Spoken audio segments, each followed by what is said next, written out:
We've got some developing news this morning. JPMorgan will pay $75 million to settle a U.S. Virgin Islands lawsuit alleging the banking giant facilitated disgraced financier Jeffrey Epstein's sex trafficking operation. The bank confirmed its settlement includes $30 million to support charitable organizations and $25 million to strengthen law enforcement to combat human trafficking. Back in June, JPMorgan committed over $290 million to settle lawsuits brought by victims of Epstein's abuse. He was a client of the bank from 1998 to 2013. JPMorgan said in a statement, quote, "While the settlement does not involve admissions of liability, the firm deeply regrets any association with this man and would have never have continued doing business with him if it believed he was using the bank in any way to commit his heinous crimes." A trial has been scheduled for the 23rd of October. You think the bank really didn't know? I mean, because I remember reading an article that he was moving so much money around that most banks have practices in place where they call the individual or even notify the government, depending on how large the transactions are, to say, wait a minute, this is kind of weird. This is odd behavior. And they never did that. Yeah, I'm going to try to pull it up now, but my short answer is no. And for two reasons. One, because people don't tend to settle when they think they have a slam dunk case and a lot of money. So some people settle because they can't afford to litigate the case. Of course. Right? But you're JPMorgan, so the implications of this are such that I think they settled because they knew it wasn't going to look good for them. Yeah. I think that the second reason is, well, part of why they know it's not going to look good for them is because what has already come out in some of these depositions and discovery requests out of the Virgin Islands case include these emails with a senior banker whose name is escaping me, in which they were emailing back and forth, he and Jeffrey Epstein, talking very suggestively about Disney princesses and little girls, and they clearly had a personal relationship, and they considered each other very good friends.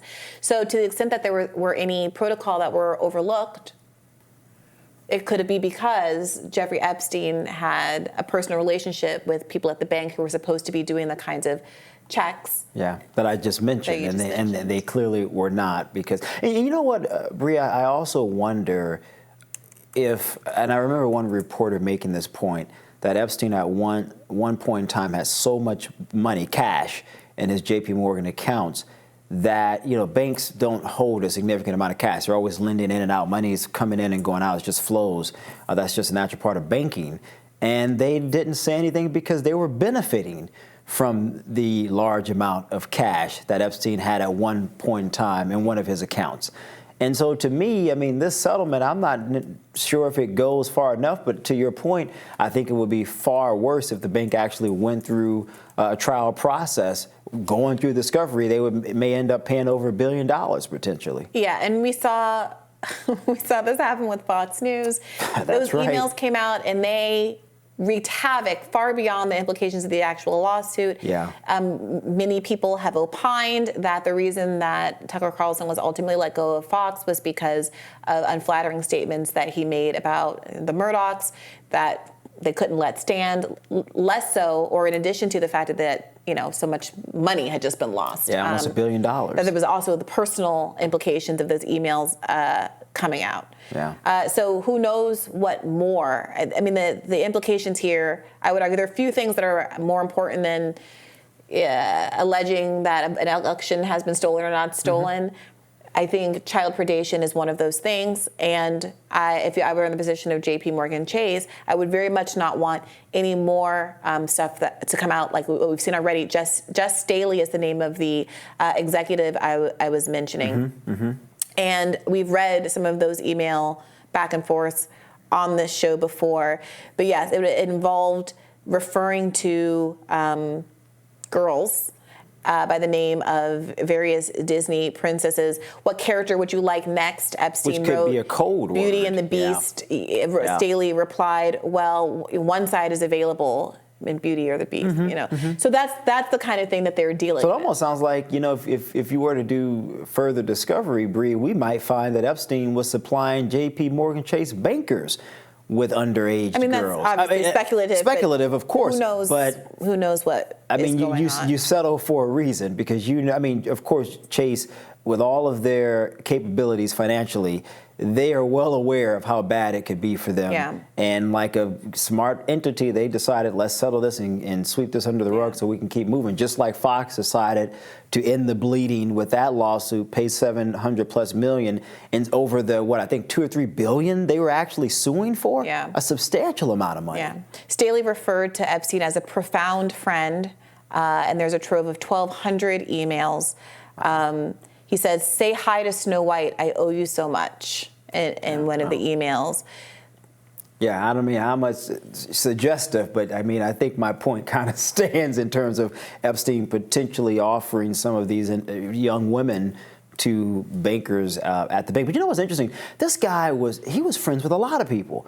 Yes. Democrats, Republicans, presidents, CEOs of major companies, and we have yet to get to the bottom of how he really made his wealth.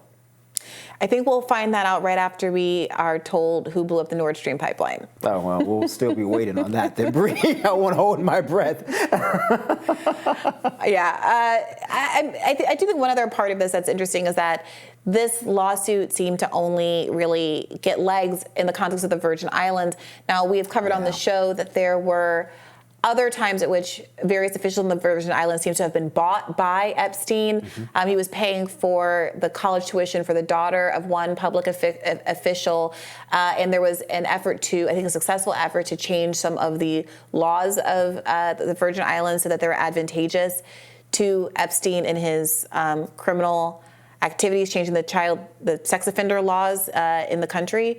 But at a certain point, there seems to have been this effort by the prosecutor there now to not pull any punches. And they were successfully able to get a lot of this deposition transcript, testimony, and the like, which seems to have really turned incentivized JPMorgan to bend the knee. I think this is a good thing. I mean, I was just talking a few days ago with my girlfriend about the number of young women who disappear in this country every single day. Mm-hmm. And we were talking about it, Bree, in terms of young black girls in particular, obviously. We're going to have kids at some point, and so she wanted me to be aware of the statistics on this.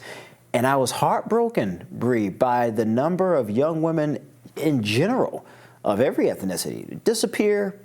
They don't get a lot of attention. Most of these families are poor, struggling, hardworking people. And in reading the article that she shared with me, the number one cause was child sex trafficking. Mm. These young ladies are being trafficked all over the world, Bree. And we're not talking about this stuff. Yeah, well, it's ironic because I think the Epstein case was an opportunity to have exactly that kind of conversation. And somehow it wasn't. It always seemed more about the man than the victims. Mm-hmm. But maybe at some point that will change, perhaps as a consequence of some of the media attention around these settlements from JPMorgan Chase. I hope so, Bree. I'm not going to hold my breath because powerful people will always protect their own.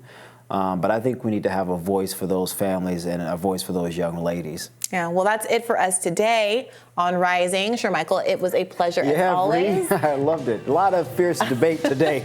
Bree almost strangled me today, guys, but she hung with me, so I appreciate you, Bree. Hardly. All right, well, I'm looking forward to being back here right here tomorrow. Yeah. Please do come back and join us. Be sure to like, share, and subscribe so you never miss any content. And for those of you who like to listen while on the go, we're now available anywhere you listen to podcasts.